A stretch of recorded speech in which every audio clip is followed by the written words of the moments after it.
I'm gonna teach you how to make lemon blueberry sourdough bread with a lemon glaze. You can skip the lemon glaze if you want to, but I don't know why you would. This loaf is to die for. It is so delicious, and it's really not that hard to make. I wrote this recipe by hand, so you don't need a stand mixer or any special equipment. And I'm gonna take you through each step, starting with the initial dough mix. Then we'll add our citrus sugar and salt. Then we will hydrate our dried blueberries, which the dried blueberries are a secret, not even secret, just a key ingredient in this recipe. I don't recommend fresh or frozen. You can do whatever you want, of course, but for this recipe and all of the testing I did, dried blueberries are totally the way to go. Then I will show you how to stretch and fold that into the dough. Then we'll let it bulk ferment until it's super puffy and jiggly, and I'll show you exactly what you want your dough to look like to get an end result like this. Then I'll take you through the pre-shaping, the final shaping, and then the next day I'll take you through the scoring and the baking, and then you can get to enjoying. Let's get right into it. So good. We have a rocky start to this recipe, but it's fine. To get started, we do something called a fermentation, which is mixing the flour, water, and starter together and letting that rest for a little bit before we come in with the salt. This gives us a jump start on fermentation, and it also by default forces you to mix the dough and handle it more, which is going to give us a better result in the end with a more lifted, happy looking bread. This starter, I forgot that in this recipe I add a little bit of honey to my starter to make it sweet. I didn't do that last night. I just eyeball fed my starter like I normally do. If you're following my instructions, your end result will be a little bit less tangy because adding sugar or honey to your starter really helps tame the tangy flavors that come with sourdough bread. So that's definitely a strategy to consider if you want your baked goods to be less tangy or sour in the end. There's a lot of other things that you can do, but that is a quick and easy one. All right, so we need 300 grams of warm water, 100 grams of active sourdough starter. This one, when I woke up this morning, was overflowing and at peak, so I stuck it in the fridge. It has deflated a little bit, but you can always tell if your starter is happy and healthy by giving it a smell and maybe even tasting it. That's not something I've ever done, but I've been reading about that more lately, about how it literally just, it freaks me out for some reason. Yeah, I don't like doing that, but it tastes sweet, so. If you want to get really into your sourdough, give it a little taste. If it tastes like flour, it's not peaked yet because that flour has not been properly worked through by the microbes. And if it tastes super sour, acidic, it is past its peak and it needs to be refed so that it's healthy enough to bake with. So we need 100 grams of our happy peaked sourdough starter. I like feeding my starter at night and then starting my bake first thing in the morning. So that's how this recipe, that's how most of my recipes are written, but you have total control over how you feed your sourdough starter. If you wanted to feed it first thing in the morning, just do a smaller feeding ratio, like equal parts flour, starter, and water, and it'll peak faster, and then you can start putting your dough together midday and have it in the fridge by bedtime.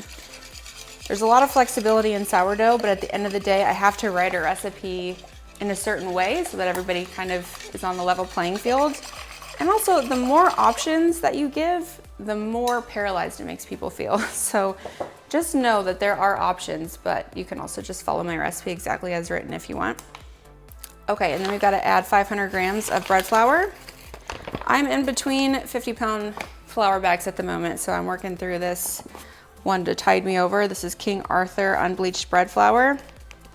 I'm waiting on a 50-pound bag of High Mountain flour from Central Milling, which is my favorite bread flour to date. I've tried 6 or 7, and that one is definitely my favorite. I like it just as good as the Ballerina Farms bread flour, but the Central Milling High Mountain is cheaper to get to my house, so that's the one I typically go for. All right, and then we're just gonna use our Danish dough whisk to get this all combined. You could do this in the stand mixer if you prefer. I just wrote this recipe by hand, but you could just dump all these ingredients in the stand mixer and do a low, medium, low speed for 2 to 3 minutes or until the ingredients are incorporated. Cover the bowl and come back at the next step. I actually really like using stand mixers for inclusion loaves like this because it's a lot faster and easier to get the ingredients incorporated as we go down the line. But just know you can do anything, any sourdough recipe, as far as I know, you can do by hand or in the stand mixer. Okay, once I have a rough, shaggy situation like this happening, I switch to my hands, but I need wet hands. Water is your friend in sourdough baking. It keeps your hands and your tools relatively non-stick. Typically reach for water when I'm trying to make things non-stick. A lot of people use flour instead, like bench flour, or even oil, depending on the recipe.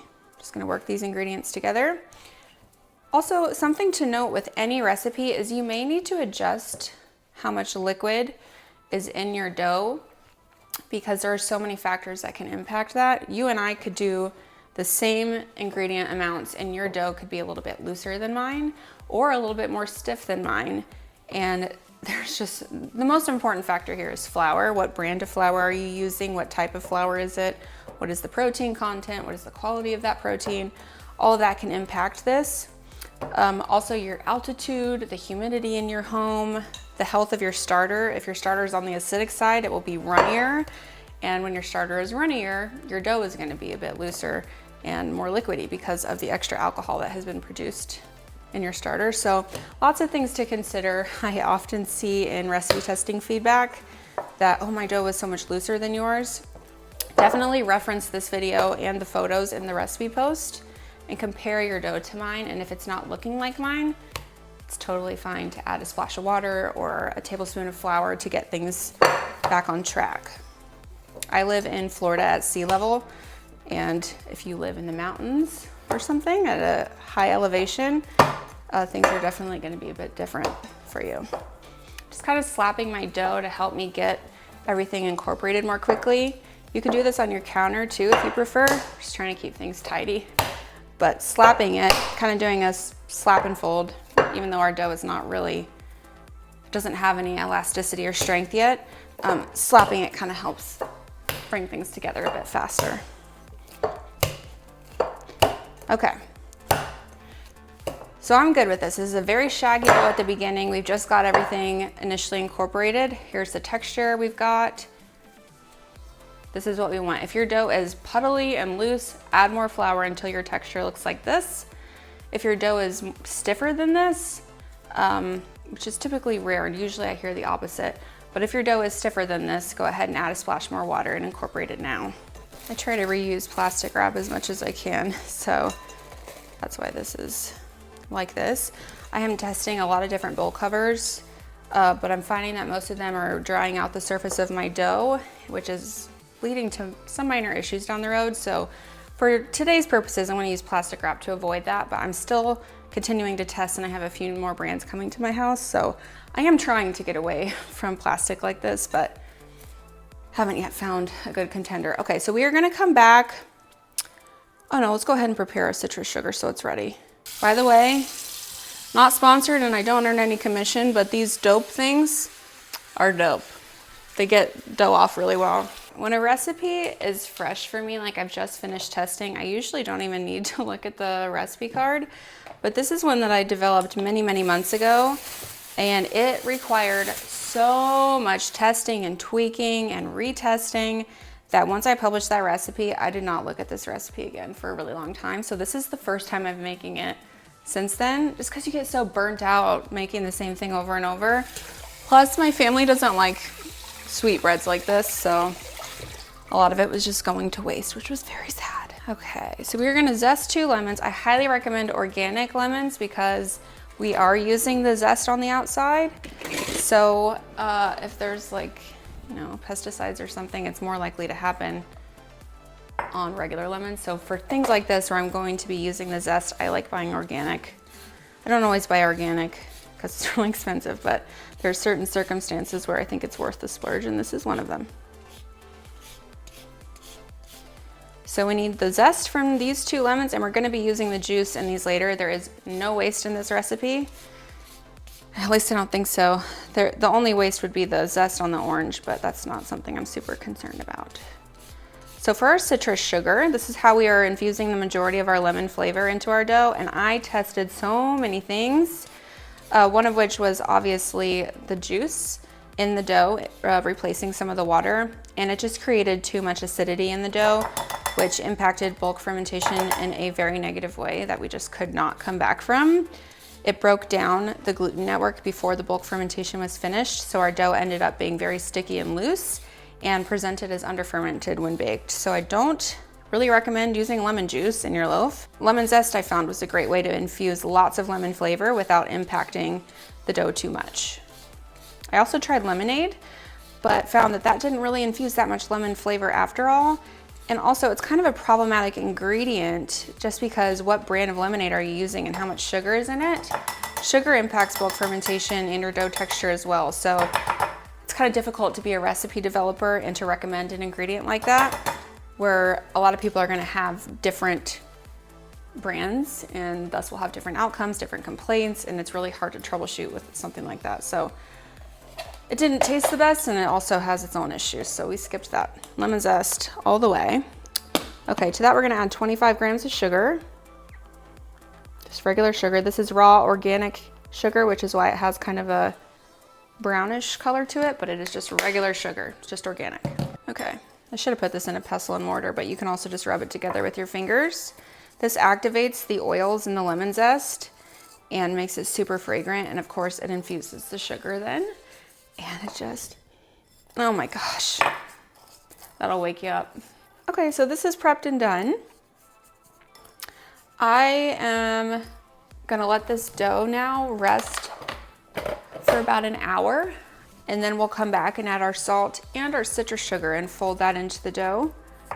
Again, this resting period is called a fermentalize, and it gives our dough a jump start on the fermentation, which I really like doing a fermentalize on doughs like this with potentially problematic inclusions, because it gives our dough a chance to start creating some structure and strength while it relaxes here.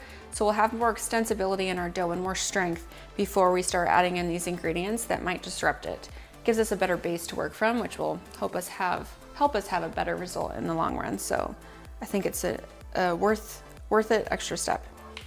Okay, it has been about an hour since we first mixed our flour, water, and starter together. So now it's time to add our salt. We're also gonna add our citrus sugar, but I just sprinkle 10 grams of salt, 10 grams of salt and all of our citrus sugar.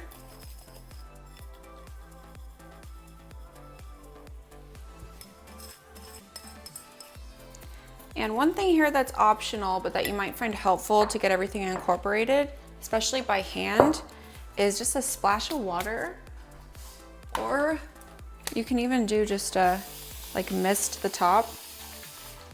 I don't have that in the instructions. I might add it though. Also, just coming in with wet hands can also be useful, but we're gonna kind of spread this around. And then I like to start dimpling in.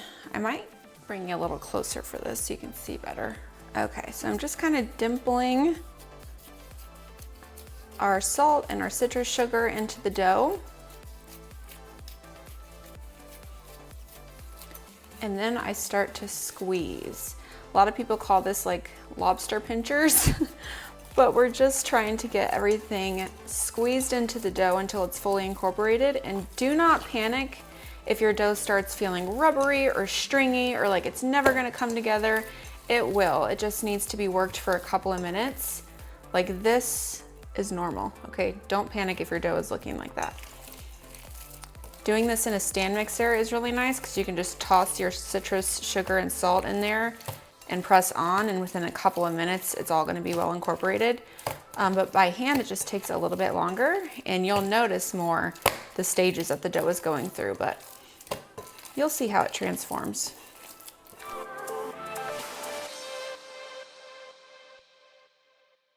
Okay, my arm is starting to get tired, so I'm gonna switch now to slap and folds. I cleaned my surface beforehand, but I'm gonna do it again. Just to be sure, I just use really hot water from my Insta-Hot, to clean my surface. Okay, get this out of there. We're just gonna slap and fold it over. You can do whatever you need to do right here to get your dough to come together. If you want to keep squeezing, you can. My forearm was starting to get tired, So this is kind of a less physically intensive, not that this is intensive, but you know, your arm can get sore. Slap and folds are a pretty quick way to get things together without hurting your arms. And this separation that's happening, normal. Just give it a few minutes.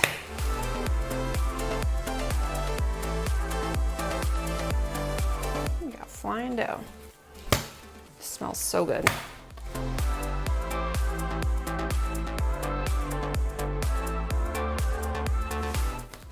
Switch to kneading for a minute.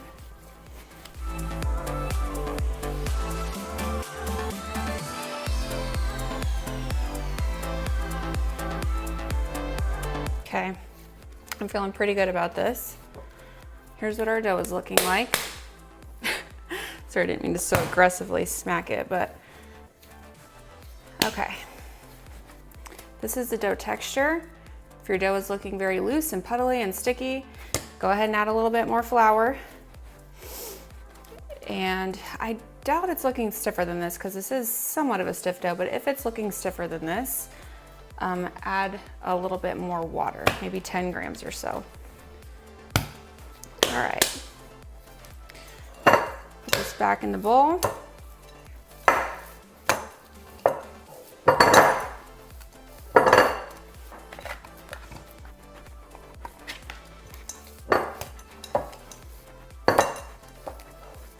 Okay, we're done with this dough for now. Cover it back up.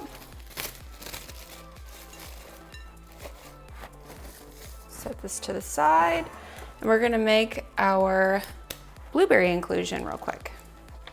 All right, we just need to rehydrate our dried blueberries, and I like doing that with citrus juice. I did tons of recipe testing, both with fresh blueberries and frozen, and I found that rehydrating dried blueberries gave the best end result, especially when it comes to texture. The fresh, and especially the frozen blueberries, left wet gummy pockets around them in the bread, and some people might like that. I was not a fan. The dried blueberries don't do that. They really become a part of the dough, and there's not these big gummy pockets around them, but you still get really concentrated blueberry flavor. It's great. So this would be my top suggestion, dried blueberries that you rehydrate.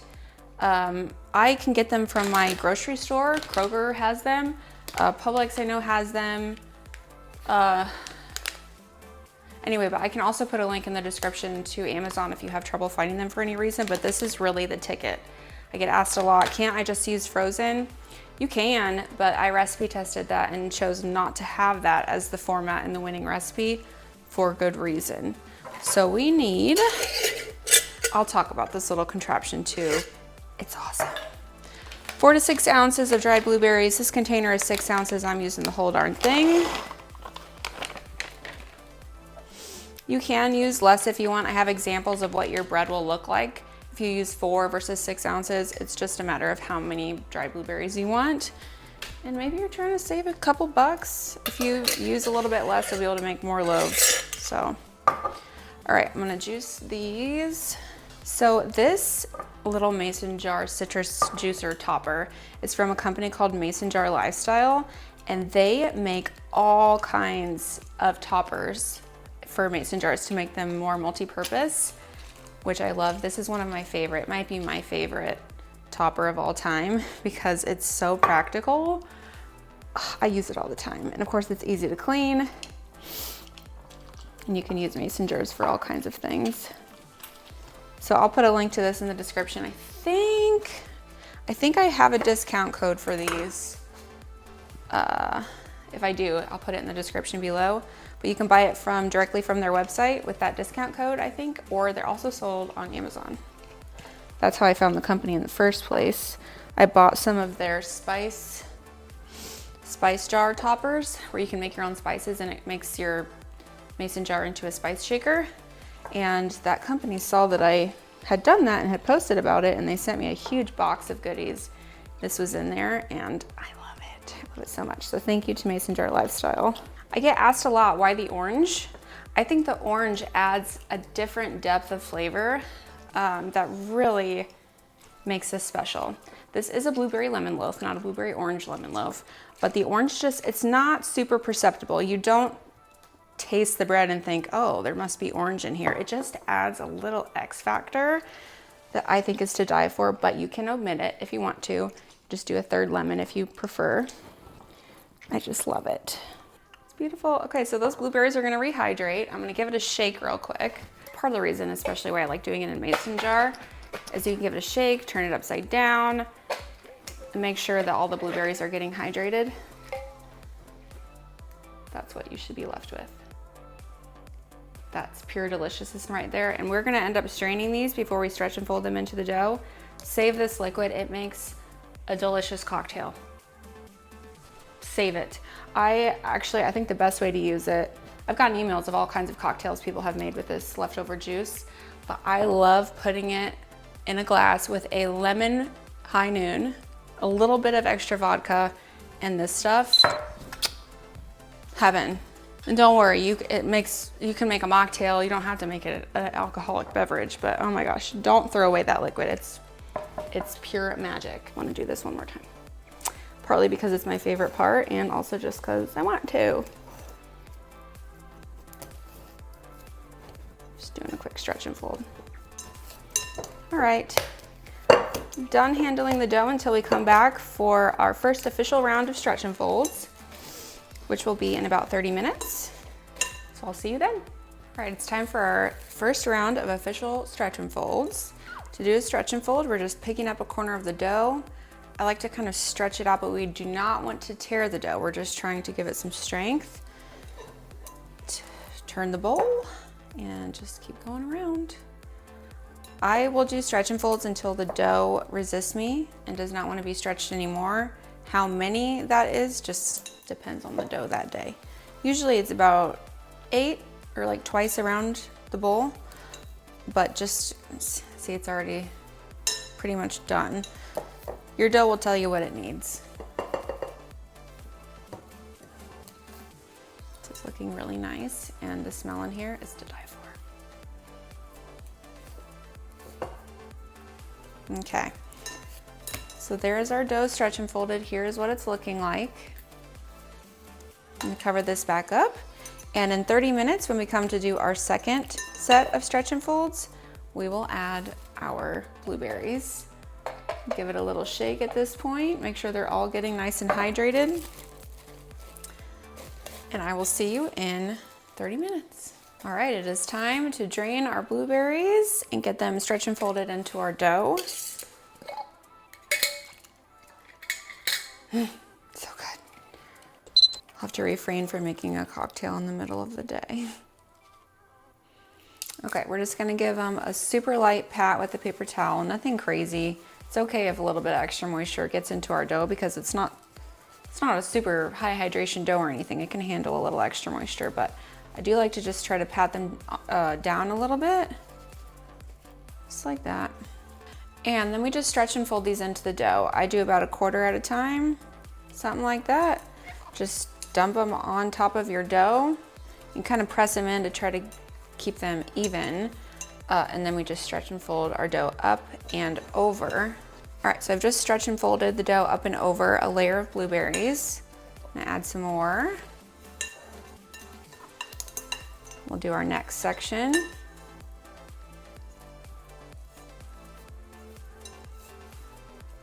Some more.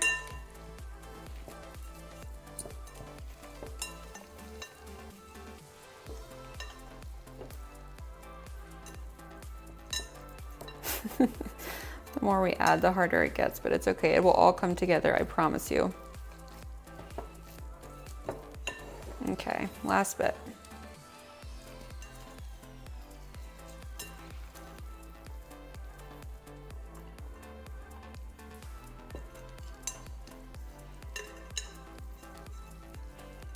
Okay. Our blueberries are relatively layered in there. Remember, I did the 6 ounces, so there are a lot of them, but they will incorporate into the dough, especially after a little bit of a rest and we do a coil fold at the end. So don't panic if they're all kind of everywhere. And if they pop out later on when we do shaping, you just throw them back in. So it's no big deal. All right, this feels good to me. So that's it for this step. It might feel a little messy, but please don't panic.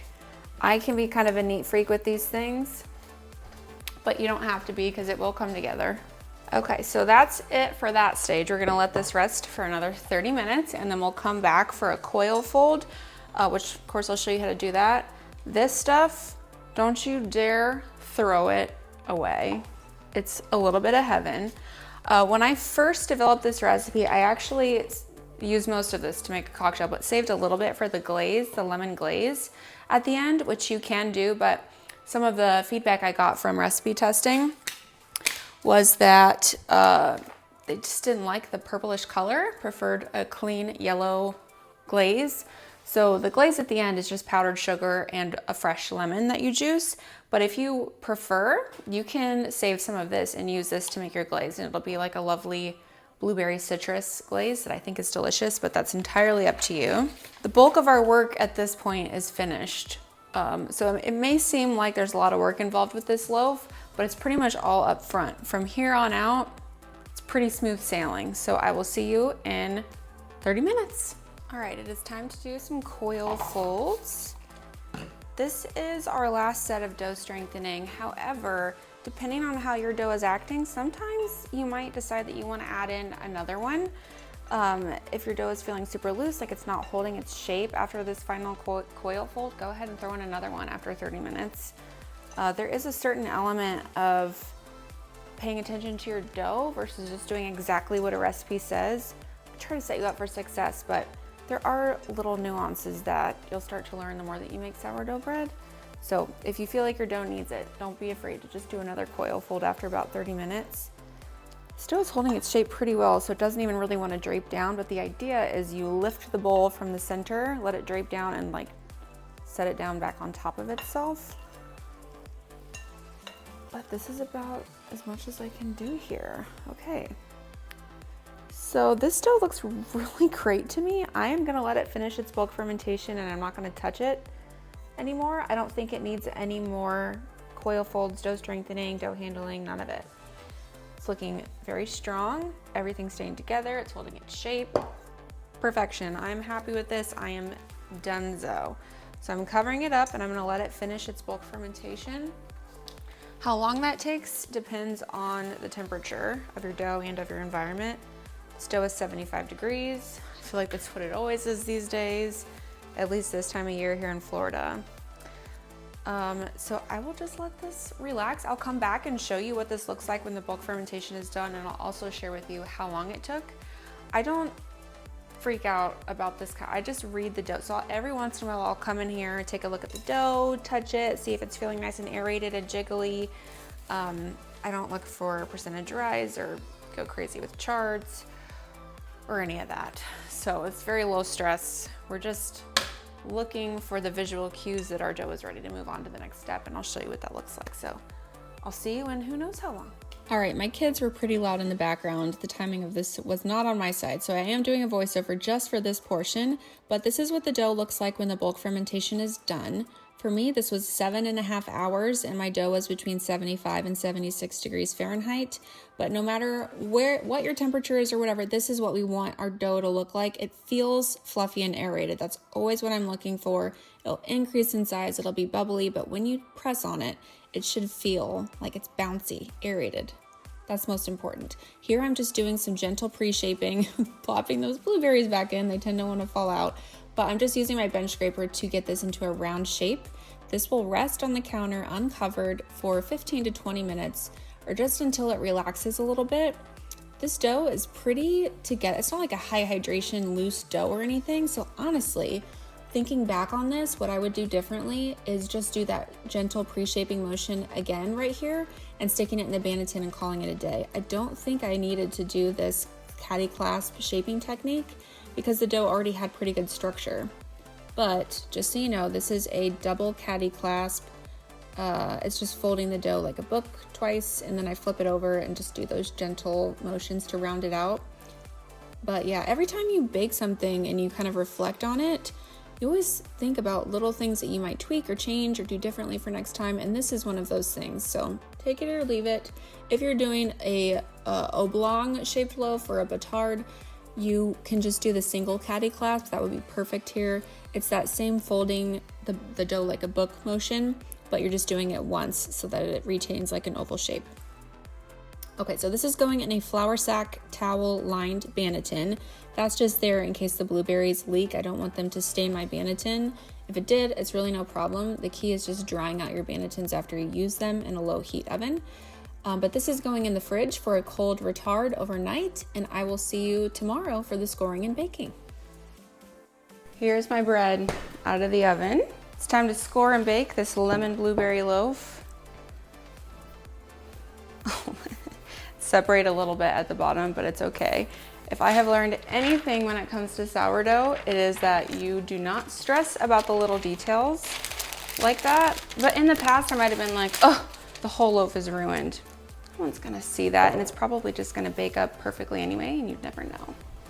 So I'm not stressing. This looks amazing. Look at all the blueberries. Oh my gosh. All right, so the score that I like to do on this bread, on a lot of round loaves, I just think it's really pretty. Well, there's two scores that I like. One is like a tic-tac-toe thing with an X in the middle, but I also really like just doing a big X. It allows the dough to really open up, and I think it looks beautiful, especially when there's inclusions. They all peek through in that spot that expands. So this is my go-to score. Okay. Yep, that's good. Just gonna go down a little bit further on some of these sides. Perfect. And you might notice my baking setup is a little bit different today. I've been experimenting with the Broad & Taylor bread steel, which has been preheating in the oven. It's like a pizza stone kinda. The peel, which you use to transfer your bread, and the bread dome, which is this thing that will sit on top of our bread in the oven to generate steam. It functions essentially the same way as a Dutch oven would, except this setup is a lot lighter. This thing is like a feather, and it cools down really, really fast. So if you are kind of tired of like juggling really hot, like piping hot, heavy Dutch ovens, this is a good alternative. Also, I just think it's really fun. So I've been really loving experimenting with it. I put a couple of ice cubes around the bread just to help generate a little more steam. Not that it needs it, but I feel like it's a little bit of insurance just in case the bread were to seal prematurely. We've kind of prevented that here. So there's our bread still on the inside of the oven. Just gonna slide our bread on top. And this setup works for pizza too, which is another reason why I love it. We make pizza once a week, so that's fun. All right, and that just sits right on top. Our oven is at 450 degrees Fahrenheit. I bake on convection for this kind of situation. If your oven does not do convection, just bump it up by 25 degrees. So you would do 475 degrees Fahrenheit conventional. And we're gonna do this for 25 minutes. My oven timer doesn't give me any warning. It literally is just like beep. So I also do, hey Siri, hey, set a timer for 25 minutes. Okay. 25 minutes counting down. That's my insurance. Okay. The last YouTube video I did where I made the jalapeno cheddar bread, I didn't hear the timers and it burnt to a crisp. So that's not happening again. All right, I'll see you in 25 minutes for the lid coming off. For the moment of truth, let's take the lid off. Oh my gosh, heaven. Oh, golly. Okay, I'm gonna let this bake for another 10 minutes or so, and then I'll take it out and we'll have a look. On sweet loaves, I really like to check them between the 5 and 10 minute mark because they can burn in the blink of an eye. So it has been 6-7 minutes, and I'm just gonna give it a quick temp check and make sure nothing is burning. We are at, ooh, 179. Okay, that's lower than I was anticipating. So what I'm gonna do is cover it back up, and I'm gonna lower the oven temperature to 425.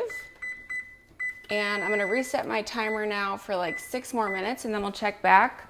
Sometimes this stuff happens, but it's really easy to fix the situation by doing what I just did here. So I will check back with you in 6 minutes and we'll see how our bread's doing.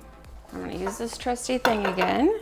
The juice of 1 lemon, This powdered sugar glaze is extremely customizable, so don't panic about how many grams was your lemon juice. You just add powdered sugar until it's the consistency you want. It is that simple. So don't feel bound to the amount of grams of powdered sugar or how much lemon juice. You just make it to how you like it. But I had to put something, so I did put on there 75 grams of powdered sugar and 1 lemon. I think that makes a appropriate amount for your loaf of bread, but you can double it if you want. You can skip it all together if you don't think you'll like it. If you were a better baker than I right now, you would be sifting your powdered sugar. Sometimes I do it, sometimes I don't, just depends on my mood. Today, I don't want to do it. Should have sifted my powdered sugar. It's a little lumpy. See if I can squish the lumps out with my spoon. I just hate doing the extra step. I'm happy with it, it's fine.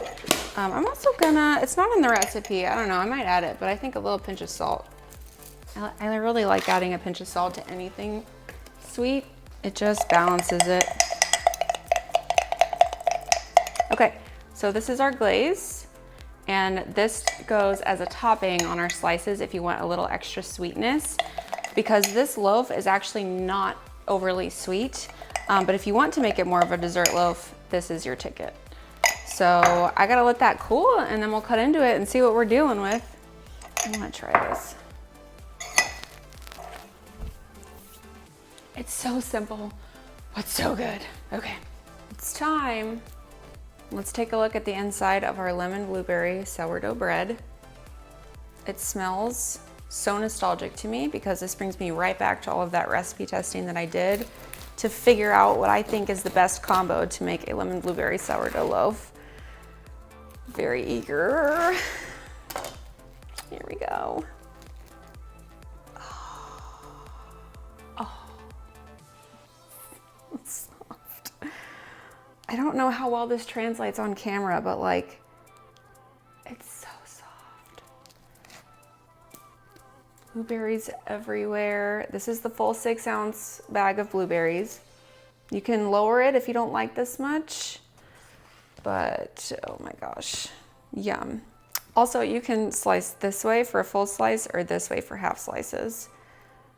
For the purposes of this video, I think I'm gonna do a full slice though. Also, this knife, this Mercer bread knife is $15 and it's the best bread knife that I own. So if you're in the market for a bread knife, you can't go wrong with this one. I don't know how they sell it for such a cheap price and it cuts through anything, but yeah. It's so soft. Okay, so here's what you gotta do. We got our lemon glaze here. And you go like this.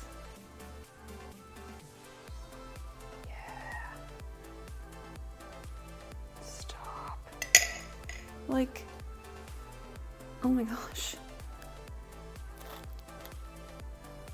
It's so good.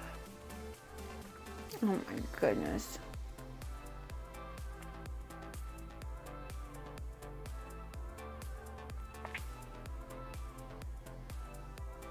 Oh my gosh. But most importantly, it tastes delicious. The fermentation on this I think is perfect. So definitely use my video as a guide if you're not sure what your dough should look like before you shape it. This looks perfect. Very even crumb structure. Toward the top of the loaf, we're starting to see some elongated alveoli, just a fancy word for the holes in your crumb, which the crumb is the collection of bubbles on the inside of your bread. Those can sometimes be related to shaping. It can also be related to overproofing or acidity. This dough does have some acid in it. Maybe I pushed it a little too far, but I'd rather see that than dense gummy pockets in my bread, which would usually indicate underproofing. So I'm quite happy with this. All right. Well, that's how you make sourdough lemon blueberry bread. It's really not that hard. I understand it's several steps, but it's really enjoyable. And this end result is killer. You cannot buy this in a grocery store. I'm sorry, you just can't. I hope you make it. If you have made it, let me know in the comments below. I love hearing your reviews, any feedback that you have, substitutions that you may have tried and how it turned out. I love hearing about that. And go forth and make some sourdough. Happy baking.